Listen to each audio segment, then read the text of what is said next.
राजा पड़ू चढ़ू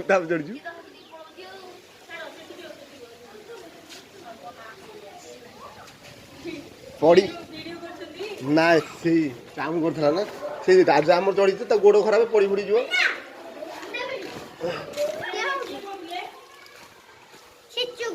कहले लाट्रिन सफा दीदी कहले लाट्रिन सफा करिया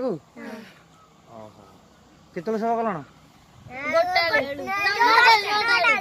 पाठ पढ़िन पाठ पढ़िछ को स्कूल तुम सब स्कूल ना कौन जने को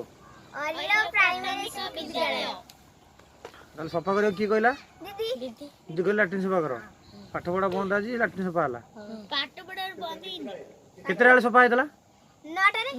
9 सफा लाट्रिन केते सफा कल के समय खंडे 10 लाट्रिन सफा है आज को दीदी आसते दीदी ना कौन जानकी लता आज की बारे आउ केथर आगला सफा है आज फर्स्ट टाइम केथर सतर को केथर आगला केथर सफा है समझ भी सफा कर सेती ना कौन